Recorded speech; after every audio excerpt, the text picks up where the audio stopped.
चलिए दोस्तों, नमस्कार। आप सभी का स्वागत है दोस्तों आपका अपना परिवार नॉलेज एकेडमी पे।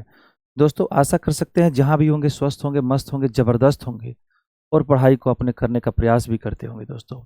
जैसे कि दोस्तों आप सभी जानते हैं कि मेरा बिहार का जितना भी एग्ज़ाम होने वाला है और जितने भी बहाली आ चुकी है, वो सभी न सभी किसी न किसी समय में निर्धारित होकर जल्दी ही होने की कोशिश किया जा रहा है बिहार सरकार की तरफ से दोस्तों।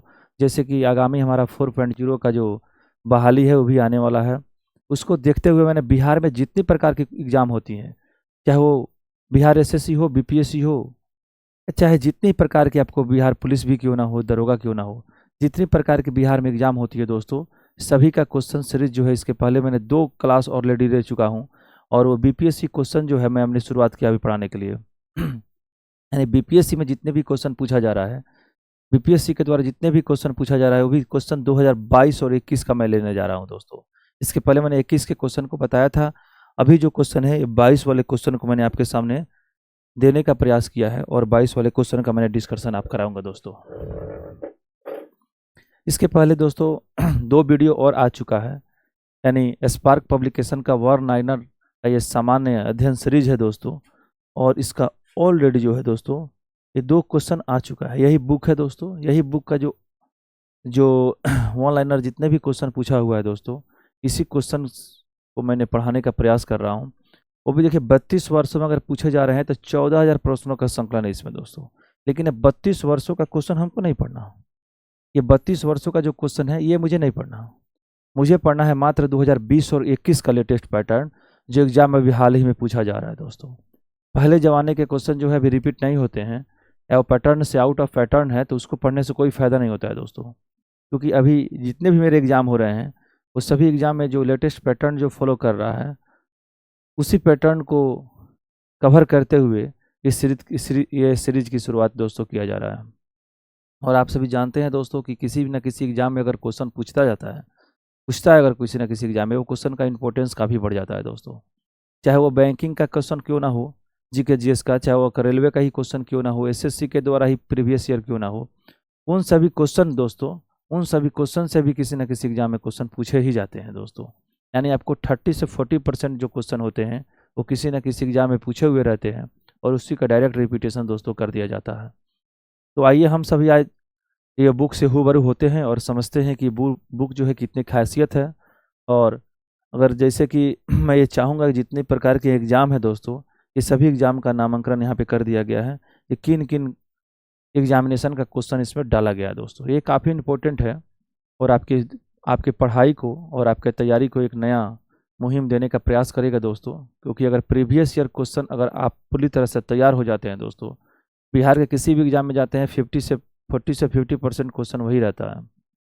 तो कम से कम इसको ऑनलाइनर के रूप में इसको पढ़ लेते हैं तो कम से कम ये दिमाग पर अगर आपको आते भी रहेगा कम से कम, तो आप जाइएगा एग्ज़ाम में दोस्तों। तो जैसे कि वहाँ पे मान लीजिए क्या रहता है, वहाँ पे रहता है आपको 4 ऑप्शन दिया रहता है, यानी मल्टीपल चॉइस क्वेश्चन रहता है, 4 ऑप्शन दिया रहता है दोस्तों। उसमें से एक क्वेश्चन आपको चुनना रहता है आंसर को। तो आराम से उसके अगर आपको अंदाज़ थोड़ा सही है तो उस क्वेश्चन को पढ़ के आराम से मार सकते हैं। आइए शुभारंभ है दोस्तों। 2 वीडियो ऑलरेडी आ चुका है। आपसे रिक्वेस्ट है कि किसी भी सेशन की अगर मैं शुरुआत कर रहा हूँ उसको आप पहले वीडियो पहला क्लास से देखने का प्रयास करेंगे। ये नहीं कि आप वीडियो को पहले देख लें उसको छोड़ देते हैं सीधे दूसरा पार्ट या तीसरा पार्ट पे चल जाते हैं। उस प्रकार से अगर आप करते हैं तो आपको उतना फ़ायदा नहीं होने वाला है दोस्तों। मैं चाहूँगा दोस्तों किसी भी वीडियो को अगर आप स्टार्ट करते हैं देखना तो उसको 1 नंबर 2 नंबर सीरीज जो दिया गया है उसके हिसाब लोग देखने का प्रयास करेंगे। वैसे मैंने इसमें जो है पार्ट 1 पार्ट 2 और पार्ट 3 का नामकरण मैं कर दे रहा हूँ, ताकि इसके पहले वाले वीडियो में नहीं किया गया है, हो सकता है देखने का प्रयास मैं करूँगा। लेकिन इस वीडियो से पार्ट 3 है, ये जो है सीरीज़ का पार्ट 3 है, सार संग्रह या वर्ड लाइनर या स्पार्क पब्लिकेशन का, उसका ये पार्ट 3 वीडियो है। और मैंने बीपीएससी के क्वेश्चन को दोस्तों लिया है, कोई बीपीएससी में पूछे हुए जो क्वेश्चन है प्रीवियस ईयर क्वेश्चन को मैंने डालने का प्रयास किया है और उसी क्वेश्चन पर आधारित कुछ कंसेप्ट है और आपको देने का प्रयास करेंगे दोस्तों। ठीक है, सबसे पहले होता क्या है, क्वेश्चन क्या बोला, रोमन साम्राज्य से व्यापारिक संबंध किस राजवंश ने स्थापित किया था दोस्तों। चेरा एक राजवंश था दोस्तों, इन्होंने आपको रोमन साम्राज्य से व्यापारिक संबंध को स्थापित करने का प्रयास किया था। मुस्लिम शासक इनका साम्राज्य दार उल इस्लाम का एक भाग माना जाता था, कौन था, तो इल्तुतमिश था। खलीफा की शक्ति का विरोध, खलीफा के शक्ति का विरोध किस सुल्तान ने किया था? अलाउद्दीन खिलजी ने दोस्तों। क्वेश्चन पूछेगा खलीफा की जो शक्ति थी उस समय दोस्तों आप जान सकते हैं कि बहुत से राजवंशों का उदय हुआ था। हमारे प्राचीन भारत में अगर आप पढ़ते हैं तो बहुत से राजवंशों का उदय हुआ था।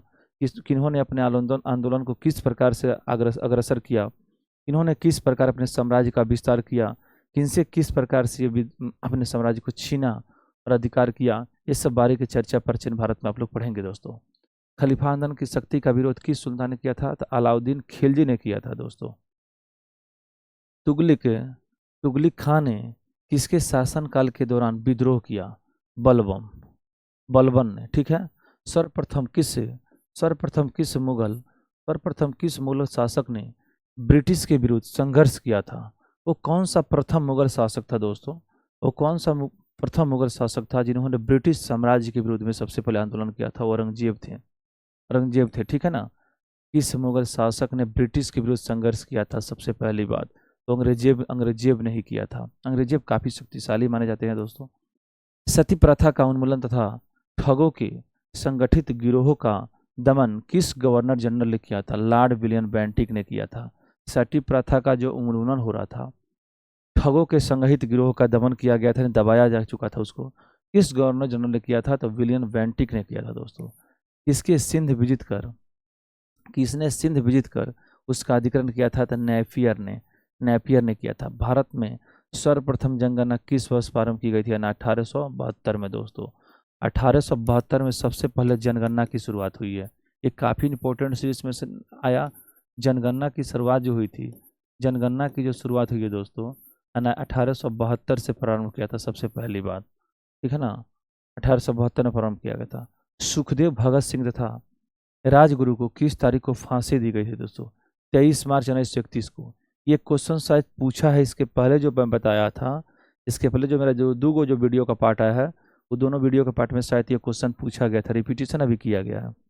सुखदेव भगत सिंह तथा राजगुरु को किस तारीख को फांसी दी गई थी? 23 मार्च 1931 को। महात्मा गांधी के द्वारा 1940 ईस्वी में प्रारंभ किए गए व्यक्तिगत सत्याग्रह के तीसरे सत्याग्रही कौन थे? ब्रह्मदत्त थे। ये क्वेश्चन काफ़ी जरूरी है। 23 मार्च 1931 को सुखदेव जी को और भगत सिंह को और राजगुरु को फांसी की सजा दी गई थी दोस्तों 23 मार्च 1931 को। 23 मार्च ये काफ़ी तारीख जो इम्पोर्टेंट है और इस तारीख को आप लोग अच्छे से इसको आप लोग सीखने का प्रयास करेंगे दोस्तों। हमेशा आप इसको याद रखेंगे अपने मन में कि सुखदेव और गुरु नानक को किस वर्ष फांसी दी गई थी। सुखदेव भगत सिंह और राजगुरु को किस वर्ष फांसी दी गई थी? 23 मार्च 1931 को। महात्मा गांधी के द्वारा 1940 ईस्वी में प्रारंभ किए गए व्यक्तिगत सत्याग्रह के तीसरे सत्याग्रही कौन थे? तो ब्रह्मदत्त थे। भारत छोड़ो आंदोलन के दौरान खुफिया रेडियो किसने प्रारंभ किया था? उषा मेहता ने। खुफिया रेडियो क्या था? तो खुफिया रेडियो किसने प्रारंभ किया था? तो खुफिया रेडियो का प्रारंभ उषा मेहता ने किया था दोस्तों। मगध शासक बिंबिसार का चिकित्सक कौन था? जीवक। मगध शासक जो थे बिंबिसार। क्वेश्चन पूछेगा कि मगध के शासक कौन थे दोस्तों? तो मगध के शासक कौन थे? बिंबिसार थे। और बिंबिसार के जो चिकित्सक थे वो कौन थे? तो जीवक। बिहार में तुर्क सत्ता का वास्तविक संस्थापक कौन था? बिहार में जो तुर्क सत्ता थी उसका वास्तविक संस्थापक अगर कोई पूछता है तो कौन था? इब्न बख्तियार खिलजी। बिहार के प्रथम भारतीय गवर्नर कौन थे? बिहार के प्रथम भारतीय गवर्नर सत्येंद्र प्रसन्न सिन्हा थे। सत्येंद्र प्रसन्न सिन्हा थे दोस्तों, बिहार के प्रथम भारतीय गवर्नर थे। संथाल विद्रोह के नेता कौन थे? सिद्ध एवं कान्हू थे। संथाल विद्रोह के नेता कौन थे? सिद्ध और क्या थे? कान्हू थे। बिहार का चौरी विद्रोह किस वर्ष हुआ था दोस्तों? बिहार का चौरी विद्रोह 1798 ईस्वी में हुआ था। इसको याद रखेगा दोस्तों, VVI है। बिहार का चौरी विद्रोह कब हुआ था? 1761 ईस्वी 1798 में हुआ था। बिहार का चौरी विद्रोह 1798 ईस्वी में हुआ था। किस वर्ष उड़ीसा का बिहार से पृथक किया गया था दोस्तों? उड़ीसा और बिहार जो था वो किस वर्ष एक दूसरे से अलग किया गया था? 1936 में दोस्तों अलग किया गया था। उड़ीसा और बिहार को एक दूसरे से 1936 में अलग किया गया था। प्रथम बौद्ध महासभा कहाँ आयोजित की गई थी? तो प्रथम महासभा जो था आपको राजगृह में आयोजित की गई थी, सभी लोग जानते हैं दोस्तों। किस गुप्त साम्राज्य ने अपने बड़े भाई की हत्या कर सत्ता प्राप्त किया था? पुष्यभूति ने। पुष्यभूति ने सबसे पहले किया था। क्वेश्चन पूछेगा, क्वेश्चन दोस्तों, क्वेश्चन पूछेगा कौन सा गुप्त शासक है उन्होंने अपने बड़े भाई की हत्या करके, बड़े भाई की हत्या करके और सबसे पहले सत्ता को प्राप्त किया था? तो वो था आपको पुष्यभूति था। कौन था? पुष्यभूति था। पुष्यभूति ने अपने बड़े भाई की हत्या कर सत्ता प्राप्त किया था। पुष्यभूति ने कौन था? पुष्यभूति ने बड़े भाई की हत्या कर क्या किया था? सत्ता को प्राप्त कर लिया था। सारगैसो सागर किस महासागर का एक हिस्सा है? सारगैसो सागर किस महासागर का एक हिस्सा है? उत्तरी अटलांटिक महासागर का। उत्तरी अटलांटिक महासागर का दोस्तों हिस्सा है। उत्तरी अटलांटिक महासागर का दोस्तों क्या है? ये हिस्सा है मेरा। दोस्तों जितने भी ये क्वेश्चन आपको मैं पढ़ा रहा हूँ, ये क्वेश्चन जो है काफ़ी इंपॉर्टेंट है। अगर आप अच्छे से इसका तैयारी करते हैं दोस्तों, अपने दिमाग में रखते हैं, तो निश्चित ही किसी भी एग्जाम में जाइएगा अच्छा करके ही आइएगा। भारत और चीन के बीच सीमा रेखा को क्या कहा जाता है? मैकमोहन रेखा दोस्तों कहा जाता है। ये सभी कंसेप्ट को मैं दोस्तों पढ़ाऊंगा धीरे धीरे, लेकिन अभी तत्काल में दोस्तों अभी इतना चल रहा है तो उसको अब देखना जरूरी है। भारत और चीन के बीच रेखा को क्या कहा जाता है? तो मैकमोहन रेखा कहा जाता है। राजस्थान में बहुत कम वर्षा होती है क्योंकि हवाएं होती है। कारण बता रहा है, राजस्थान में बहुत कम से, आप कारण बता रहे हैं क्यों होती है। देखिए यहाँ से हवाएं किसी प्रकार की बाधाओं को पार नहीं करती, इनके कारण ठंडा होने के लिए आवश्यक ऊंचाई नहीं प्राप्त होती, ठीक है ना, आवश्यक ऊंचाई प्राप्त ही नहीं होती, इसीलिए वर्षा कम होती है। राजस्थान में बहुत कम वर्षा होती है। हवाएं किसी प्रकार की बाधाओं को पार कर नहीं करती, बाधाओं को पार नहीं करती, जिसके कारण ठंडा होने के लिए आवश्यक ऊंचाई प्राप्त नहीं होती, जिससे कारण बारिश नहीं होता। भारत में बाघ परियोजना कब चालू की गई थी? 1973 में। दोस्तों ये कंसेप्ट आपको याद रखना है कि भारत में बाघ परियोजनाओं की जो शुरुआत हुई है दोस्तों, ये 1973 में किया गया है दोस्तों। करेवा किस प्रकार की खेती के लिए प्रसिद्ध है दोस्तों? करेवा जो है ये केसर की खेती के लिए। करेवा किस प्रकार की खेती के लिए प्रसिद्ध है? करेवा जो है हमारा केसर के लिए प्रसिद्ध है। भारत का कौन सा राज्य थोरियम के उत्पादन में अग्रणी है? तो केरल है। थोरियम सबसे अधिक उत्पादन अगर करता है तो वो केरल करता है दोस्तों। आप देख सकते हैं क्वेश्चन का जो पैटर्न है, हमारी जनगणना को शामिल कर दिया, इन्होंने फांसी पर सबसे पहले लटका, उसके बारे में चर्चा कर दिया, अलाउद्दीन खिलजी और प्राचीन भारत के बारे में चर्चा कर दिया, उसके बाद यहाँ ज्योग्राफी के टर्म जो है उसके बारे में चर्चा करने का प्रयास कर रहा है दोस्तों क्वेश्चन में, और क्वेश्चन पूछ भी रहा है हर एक चीज़ से दोस्तों। इसलिए आप किसी भी एक सब्जेक्ट को निगलेक्ट करके नहीं चल सकते हैं, उसके लिए आप सभी सब्जेक्टों को अच्छे तरह से पढ़ना पड़ेगा। भारत में बाघ परियोजनाएं कब शुरू की गई थी? 1973 में। करेवा किस प्रकार की खेती के लिए प्रसिद्ध है? तो करेवा जो है केसर के लिए प्रसिद्ध है। भारत का वह कौन सा राज्य थोरियम के उत्पादन में अग्रणी है? केरल। भारत का वह कौन सा राज्य है जो थोरियम के उत्पादन में क्या है? अग्रणी है, केरल है। अखबारी कागज उद्योग भारत में मुख्यतः किस प्रकार अखबारी कागज उद्योग भारत में मुख्यतः किस स्थान पर अवशोषित है? अखबारी कागज उद्योग भारत में किस स्थान पर अवशोषित है? स्थान पर अवशोषित है तो नेपानगर में है। अखबारी जो कागज उद्योग है, अखबारी जो कागज उद्योग है भारत में किस स्थान पर अवस्थित है? नेपानगर में। अखबारी कागज उद्योग भारत में मुख्यतः किस स्थान पर अवस्थित है? तो नेपानगर। भारत में प्रथम कोयला खान कहाँ खोदी गई है? रानीगंज में। रानीगंज में खोली गई है। कहाँ खोदी गई है? रानीगंज में। भारत में प्रथम कोयला खान कहाँ खोदी गई है? रानीगंज में। बिहार राज्य का कुल भौगोलिक क्षेत्रफल कितना है?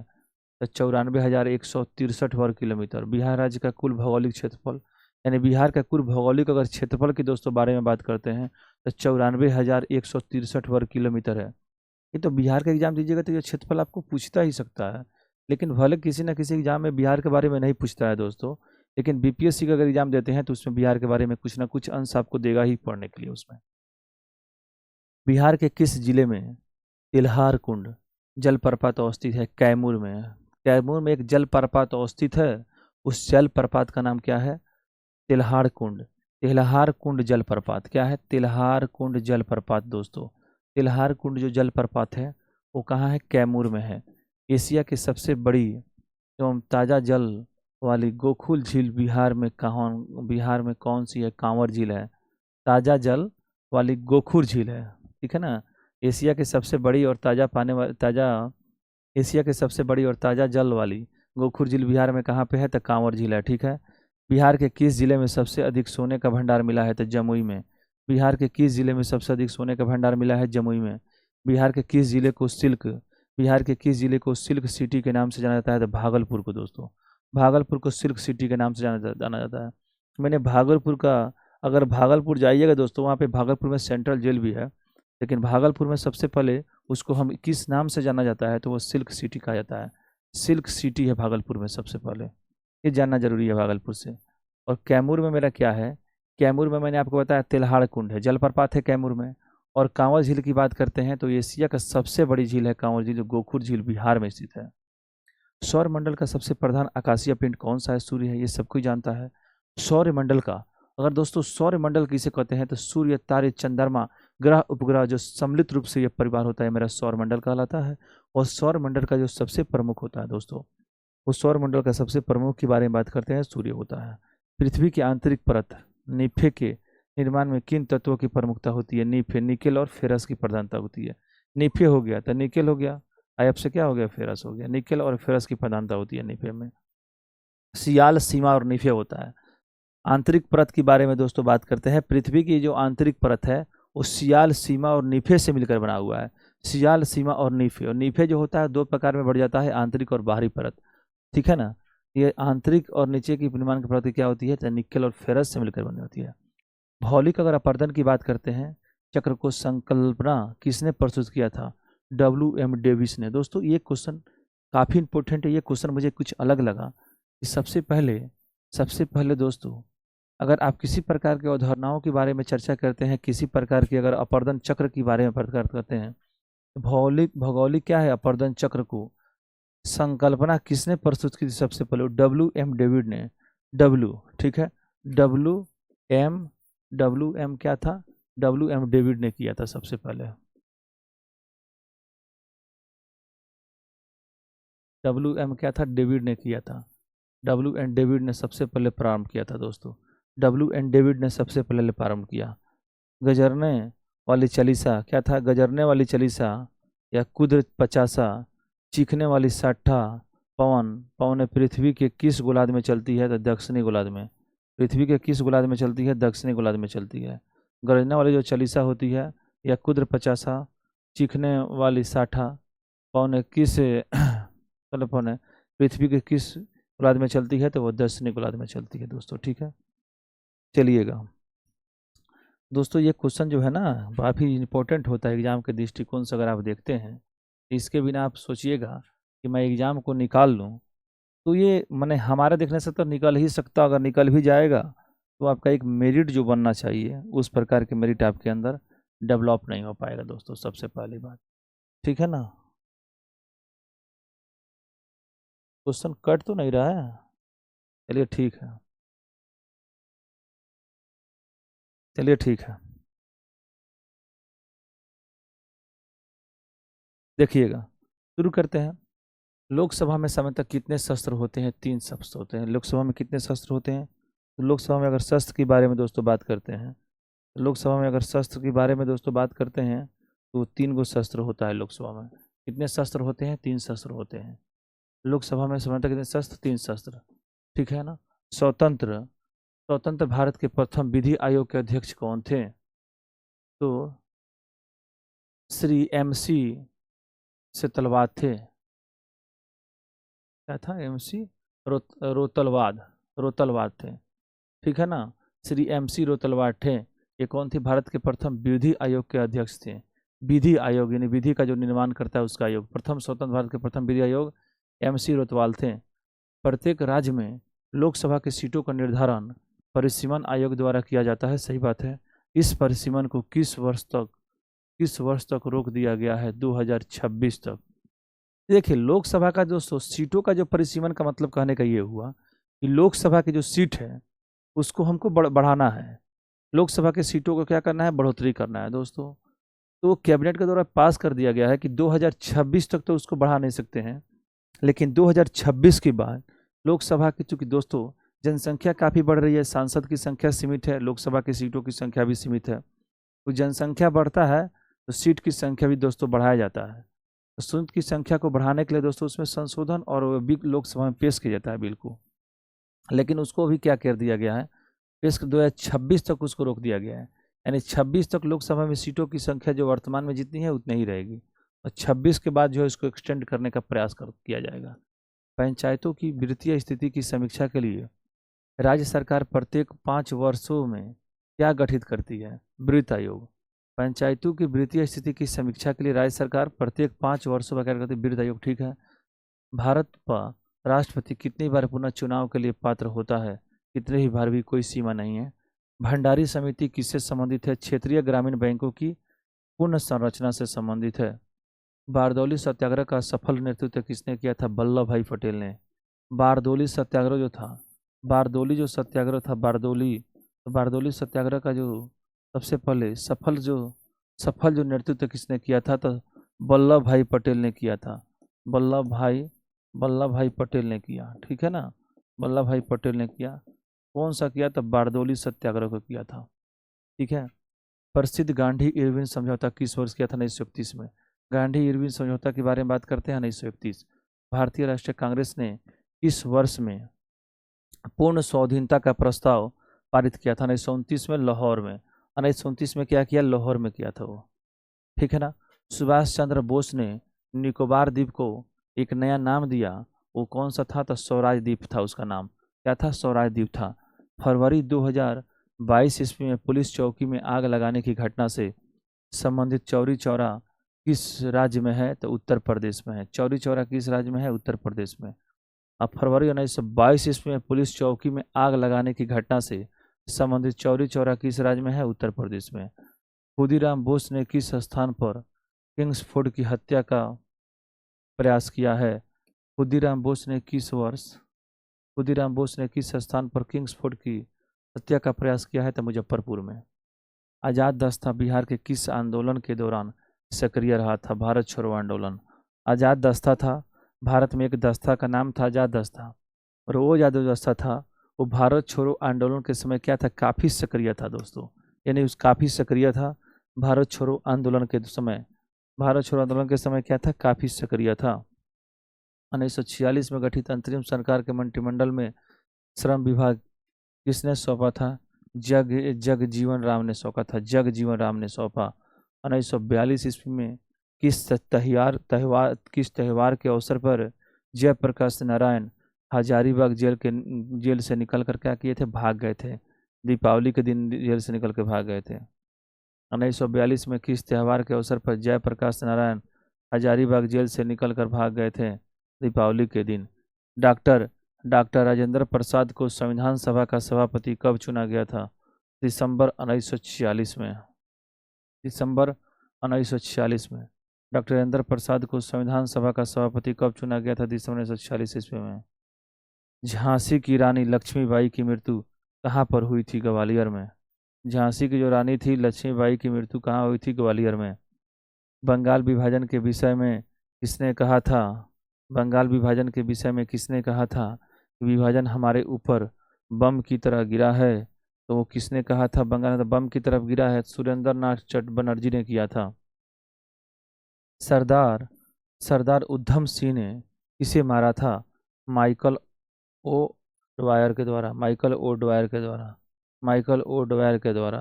सरदार उधम सिंह ने किसे मारा था, तो माइकल ओ डवायर के द्वारा। आवर्धक कांच क्या होता है, आवर्धक कांच में किस प्रकार का लेंस प्रयोग किया जाता है, उत्तल लेंस। आवर्धक कांच में किस प्रकार लेंस प्रयोग किया जाता है, तो उत्तल लेंस प्रयोग किया जाता है, उत्तल। आवर्धक कांच में किस प्रकार का लेंस प्रयोग किया जाता है, उत्तल लेंस। चुंबकत्व का अनुचुंबकीय समचुंबक सिद्धांत किसके द्वारा प्रदर्शित होता है, तो प्लेटिनम के द्वारा। परमाणु के नाभिक में कौन सी मूल कण होते हैं, प्रोटॉन एवं न्यूट्रॉन होते हैं। परमाणु के नाभिक में कौन से मूल कण होते हैं, प्रोटॉन और न्यूट्रॉन होते हैं। जिस धातु कण प्रक्रिया के अंतर्गत धातु मिश्रित अवस्था में पाई जाती है, उसे क्या कहते हैं, तो उसे कहा जाता है प्रगलन कहा जाता है दोस्तों। उसे क्या कहा जाता है? प्रगलन कहा जाता है। जिस धातु का प्रक्रिया के अंतर्गत धातु मिश्रित अवस्था में पाई जाती है उसको क्या कहते हैं? प्रगलन कहा जाता है। अनबुझा चूना यानी क्विक लाइम का रासायनिक सूत्र होता है कैल्शियम ऑक्साइड होता है दोस्तों, CaO होता है। क्या होता है? Ca होता है, कैल्शियम ऑक्साइड। ठीक है ना। जंग लगे लोहे की वजन में कौन सा रासायनिक परिवर्तन होता है? यह पहले बढ़ता है और फिर क्या होता है? घट जाता है। यानी दोस्तों लोहे पर जब जंग लगेगा, लोहे पर जब जंग लगे तब इसका वजन पहले क्या होगा? बढ़ेगा। लेकिन वो हमेशा नहीं बढ़ेगा, जब उसको झाड़ दीजिएगा तो वो खत्म हो जाएगा, तो वजन घट भी जाएगा ना जंग से, तो दिक्कत भी तो है। पहले वजन बढ़ता है फिर क्या होता है? घट जाता है। किसे श्वेत धातु कहा जाता है? तो प्लेटिनम को। प्लेटिनम को दोस्तों श्वेत धातु कहा जाता है। प्लेटिनम को क्या कहा जाता है? तो श्वेत धातु कहा जाता है प्लेटिनम को। झांसी की रानी लक्ष्मीबाई की मृत्यु कहाँ हुई? ग्वालियर में हुई, तो सभी जानते हैं।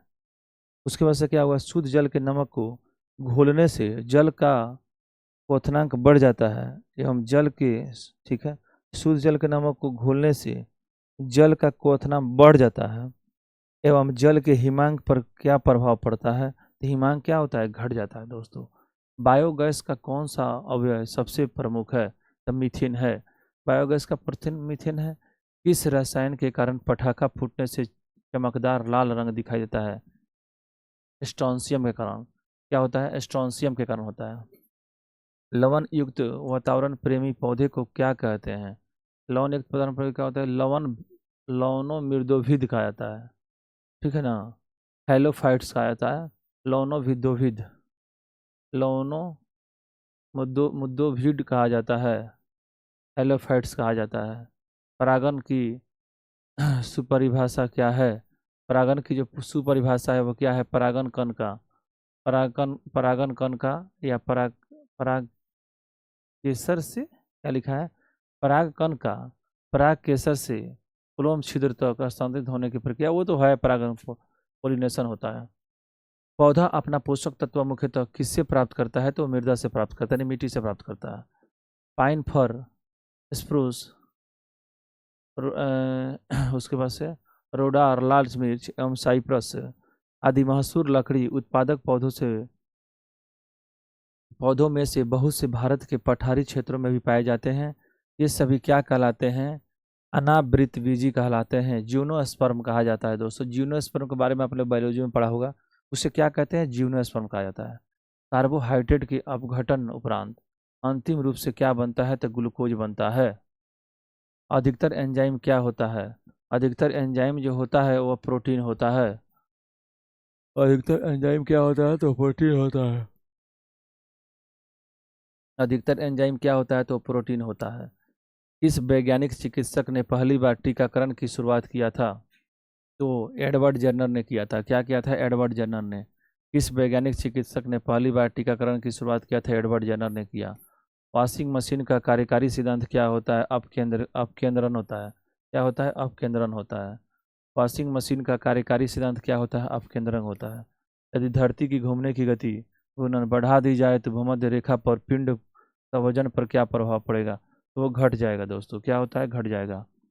यदि धरती की घूमने की गति को बढ़ा दिया जाए, धरती को घूमने की गति को क्या किया जाए? अगर बढ़ा दिया जाए, धरती में घूमने की गति को अगर बढ़ा देते हैं दोस्तों, धरती को घूमने की गति को अगर बढ़ा दिया जाए तो पिंड पर क्या, वजन पर क्या प्रभाव पड़ेगा? तो घट जाएगा। गति को सर्वप्रथम किसने परिभाषित किया था? गैलीलियो ने। गति को सर्वप्रथम किसने परिभाषित किया था? गैलीलियो ने। इस नियम के अनुसार सामान्य ताप दाब पर सीधी सभी गैसों के निश्चित आयतन में अणुओं की संख्या समान होती है। अवोगाद्रो का नियम होता है। क्या होता है? अवोगाद्रो का नियम होता है। क्या होता है? अवोगाद्रो का नियम होता है। किस नियम के अनुसार सामान्य ताप और दाब पर सभी गैसों के निश्चित आयतन में अणुओं की संख्या समान होती है? तो अवोगाद्रो का नियम होता है। उसके बाद से क्या होता है? सभी ताप पर बराबर होगा दोस्तों। अवोगाद्रो का नियम क्या कहलाता है? कि किसी भी निश्चित ताप और दाब पर परमाणु की संख्या होती है आपस में बराबर होती है, जो अवोगाद्रो नंबर के बराबर होती है, वो अवोगाद्रो का नियम के अंतर्गत जाना जाता है। अपेक्षिकता का सिद्धांत किस वैज्ञानिक ने प्रस्तुत किया था? अल्बर्ट आइंस्टीन ने दोस्तों। एक संवाहक के तापक्रम परिवर्तन के कारण उसमें विभव परिवर्तन होता है। इस घटना को क्या कहते हैं? थॉमसन प्रभाव कहा जाता है। थॉमसन प्रभाव दोस्तों कहा जाता है। थॉमसन प्रभाव T20 इंटरनेशनल में 3000 रन पाए जाने वाले पार करने वाले दुनिया की प्रथम खिलाड़ी कौन बने हैं? तो विराट कोहली बने हैं दोस्तों। विराट कोहली T20 में 3000 रन को पार कर दिया गया है। और दुनिया के ये पहले खिलाड़ी कौन बने हैं? तो विराट कोहली। कोविड 19 टीकाकरण की पूर्णता को सुनिश्चित करने के लिए शुरू किए गए अभियान का नाम क्या है? हर घर दस्तक अभियान 2.0। कोविड 19 के द्वारा दोस्तों, कोविड 19 जब आया था तो कोविड 19 को सबसे पहली बार, अगर आपको घर घर तक इस टीकाकरण के अभियान को शुरुआत करने के लिए जो प्रयास किया जा रहा था, उसका नाम था दोस्तों, उसका नाम था हर घर दस्तक अभियान 2.0 दोस्तों। ठीक है, इसको याद रखिएगा। भारत के 75वें स्वतंत्रता दिवस 2022 ईस्वी के अवसर पर किसने हर घर तिरंगा अभियान शुरू किया था? केंद्र सरकार ने। केंद्र सरकार केंद्र की नई शिक्षा नीति को लागू करने की प्रक्रिया शुरू करने वाला देश का पहला राज्य कौन बना है? उत्तराखंड। केंद्र की नई शिक्षा नीति जो है केंद्र की जो नई शिक्षा नीति है, इसको लागू अगर कर रहा है, लागू करने वाला देश का पहला राज्य कौन बना है? उत्तराखंड बना है। शिक्षा नीति को लागू करने वाला देश का पहला राज्य कौन बना है? उत्तराखंड बना है। केंद्र की नई शिक्षा नीति को लागू करने वाला देश का प्रथम जो राज्य बना है वो कौन बना है? उत्तराखंड बना है। कौन बना है? तो उत्तराखंड ही बना है दोस्तों। एलाइव क्या होता है? एलाइविनल एलाइविनिल एलारिवन वलारिवन श्रेया अग्रवाल। एलाविलिन, उसके बाद से वलारिवन, श्रेया अग्रवाल और स्मिता किस खेल से संबंधित है? निशानेबाजी शूटिंग से संबंधित है। भारत के 15वें राष्ट्रपति चुनाव के लिए संयुक्त प्रगतिशील गठबंधन यूपीए के उम्मीदवार कौन हैं? कौन थे? तो ये यशवंत सिन्हा थे। भारत के 15वें राष्ट्रपति चुनाव के लिए संयुक्त प्रगतिशील गठबंधन यूपीए के उम्मीदवार कौन थे? तो यशवंत सिन्हा थे। अपने उपन्यास क्या था? अपने उपन्यास टूम ऑफ सैंड रेड समाधि के लिए अंतर्राष्ट्रीय बुकर पुरस्कार प्राप्त करने वाला लेखिका कौन है? गीतांजलि श्री है। कौन है? गीतांजलि श्री है। अपने उपन्यास टूम ऑफ सैंड रेड समाधि के लिए अंतर्राष्ट्रीय बुकर पुरस्कार प्राप्त करने वाला लेखिका कौन सी है? गीतांजलि श्री है। बिहार से किसे 2022 ईस्वी में दादा साहेब फाल्के भारतीय टेलीविजन पुरस्कार से सम्मानित किया गया था? दीप श्रेष्ठ को। किसे किया गया था? तो दीप श्रेष्ठ को। बिहार से किसे 2022 ईस्वी में दादा साहेब फाल्के पुरस्कार टेलीविजन पुरस्कार से सम्मानित किया गया था? 2022 में दीप श्रेष्ठ को। सीता माता की विश्व की सबसे लंबी मूर्ति 251 मीटर का निर्माण बिहार के किस जिले में किया जाएगा? सीतामढ़ी में दोस्तों। सीता माता का मंदिर का निर्माण बिहार में किया जा रहा है। और जो दोस्तों सीता माता का मूर्ति का जो निर्माण है वो बिहार में किया जा रहा है। और बिहार में कहाँ है? तो वह पुनौरा धाम है सीतामढ़ी में दोस्तों, वहाँ पे किया जा रहा है। विश्व की सबसे बड़ी मूर्ति होगी ये सीता माता की, 251 मीटर की होगी। 251 मीटर की होगी। और बिहार में ऑपरेशन प्रहार किससे संबंधित है? शराबबंदी से। ऑपरेशन, अगर प्रहार की चर्चा करते हैं दोस्तों, अगर आपसे कोई पूछेगा कि बिहार में ऑपरेशन प्रहार किससे संबंधित है, तो वह शराबबंदी से संबंधित है। ऑपरेशन जो प्रहार होता है, ऑपरेशन जो प्रहार है बिहार में, ठीक है ना, ऑपरेशन जो क्या है? प्रहार है। ऑपरेशन प्रहार बिहार में किससे संबंधित है? बिहार में तो वो संबंधित है आपको, उस संबंधित किससे? शराबबंदी से। और किससे संबंधित है? तो शराबबंदी से संबंधित है। और किससे संबंधित है? शराबबंदी से संबंधित है। ठीक है ना। चलिए एक लास्ट और छोटा सा है और इसको करके ख़त्म कर देते हैं जल्दी से।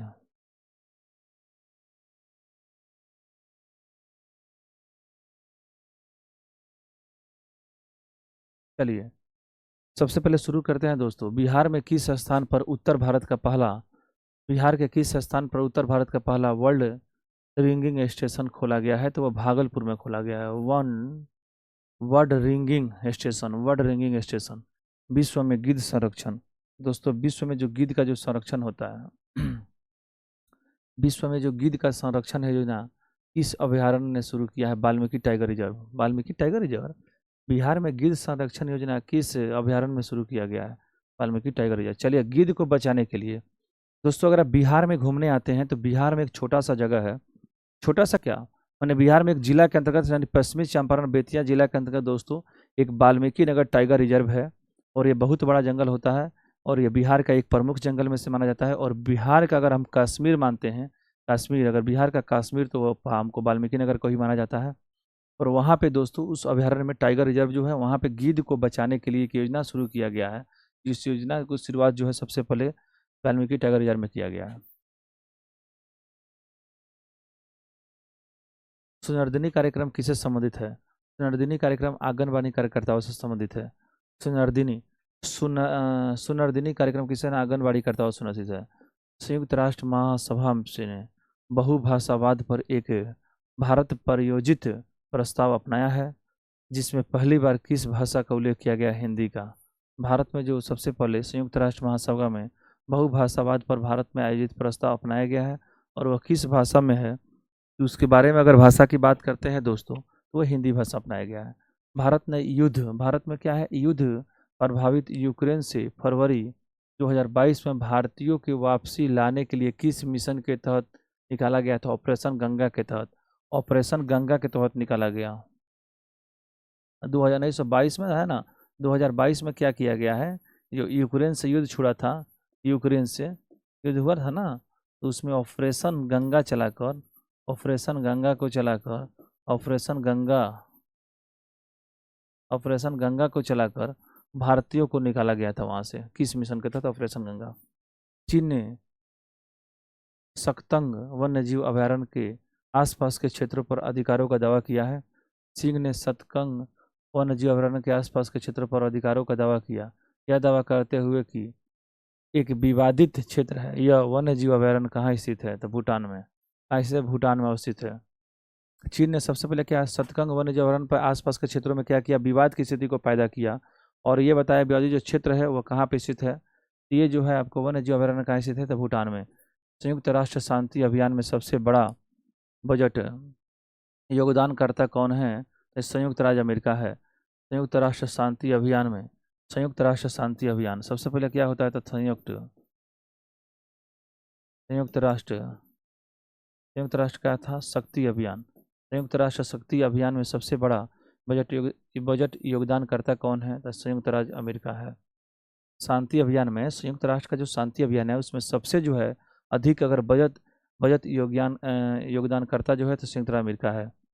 आर्कटिक की जलवायु की निगरानी के लिए किस देश ने अपना पहला उपग्रह आर्कटिक एम लॉन्च किया है? तो रूस ने किया है। आर्कटिक की जलवायु की निगरानी को रखने के लिए देश ने अपना पहला उपग्रह आर्कटिक एम जो है वो लॉन्च किया है, तो वो रूस ने किया है दोस्तों ये सभी कुछ मूलभूत बातें थी। यानी ये जो है दोस्तों, आप प्रीवियस ईयर देखे हैं इसके पहले, अभी प्रीवियस ईयर को मैंने पढ़ाया, वो भी क्या था, वो भी बीपीएससी में जो क्वेश्चन पूछा गया है जो काफ़ी इंपॉर्टेंट है दोस्तों। बीपीएससी में जो क्वेश्चन पूछा गया वो काफ़ी इंपॉर्टेंट है। और ये एग्जामी जो परीक्षा जो हुआ था वो 67वीं संयुक्त प्रारंभिक प्रतियोगी परीक्षा पीटी का क्वेश्चन है, और 30/9/2022 को ये एग्जाम को हुआ था दोस्तों।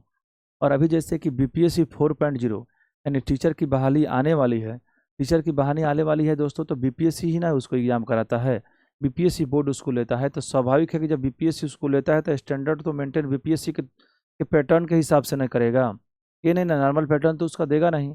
तो उसके हिसाब से होता क्या है कि अगर आप क्वेश्चन को अच्छे से पढ़ के जाते हैं तो उससे आपको पैटर्न मालूम चलता है, और आप एग्जाम में अच्छे नंबर लाते हैं, जिससे आपका सिलेक्शन 4.0 में होता है दोस्तों एक बात याद रखिएगा कि परिंदों को नहीं दी जाती तालीम उड़ानों की, खुद तय करते हैं मंजिल आसमानों की, रखता हो जो हौसला आसमानों को छूने का, उससे परवाह नहीं होती गिर जाने की दोस्तों। अगर आपको हौसला है कि आसमान को छू रहे हैं, आप अभी तक अपने ज़िंदगी में 50 से 100 एग्जाम अगर आप दे के आइएगा, तो उसमें से अगर 99 एग्जाम में अगर आप फेल भी किए होंगे, एक एग्जाम में अगर आप पास कर गए होंगे, तो वही एक एग्जाम जो होता है जो आपको ज़िंदगी को बदलने का प्रयास करता है दोस्तों। यानी जैसे भी आप पैनल में अपने नाम को देखते हैं, आपकी वहाँ से ज़िंदगी बदलना शुरू हो जाती है। उसके पहले आपकी ज़िंदगी कुछ अलग रहती है, लेकिन आपका जॉब होने के बाद कुछ ज़िंदगी आपका अलग हो जाती है दोस्तों।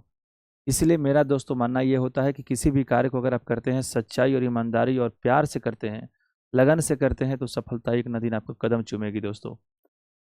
सफलता जो होता है किसी बाप की भपौती नहीं होता है कि उसे उजाड़ के कोई फेंक देगा। सफलता ऐसा होना चाहिए लीडर ऐसा होना चाहिए दोस्तों कि शेर के समान, बाज के समान किसी को तपसने की, किसी को क्या दपकने की शक्ति होनी चाहिए दोस्तों। यानी उसीलिए कहा गया है दोस्तों कि जीतने वाला जो होता है ना, जीतने वाला जो होता है, कोई काम वो अलग नहीं करता, बस कि उस काम को अलग ढंग से करता है, वो जीत पाता है। यानी कि आपको सबसे पहले स्मार्ट तरीके से आपको रिवीजन और प्रैक्टिस करना पड़ेगा दोस्तों।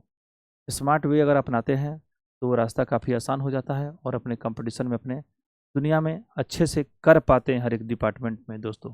ये मानना है दोस्तों कि आप अच्छे से पढ़ते होंगे, प्रयास भी करते होंगे। अगर आप, सबसे पहले दोस्तों ये कहना है कि कम से कम आप वीडियो को शेयर और सब्सक्राइब करवा दें। वीडियो को अधिक से अधिक आप शेयर करें ताकि वीडियो जो है आपको अधिक से अधिक लोगों तक पहुंच सके। इससे आप लोगों को हर दम आपको जितने भी मौका मिले आपको पढ़ने का मौका मिले ही, और साथ में क्या हो कि आपके चलते आपके जो अगल बगल का लोग हैं उसके तक भी वीडियो पहुँचे, ताकि उस सब भी अपने पढ़ाई को एक नया आयाम दे सके दोस्तों। ठीक है, मिलते हैं दोस्तों, नमस्कार अगले एपिसोड में। तब तक के लिए धन्यवाद। Thank you, have you nice day.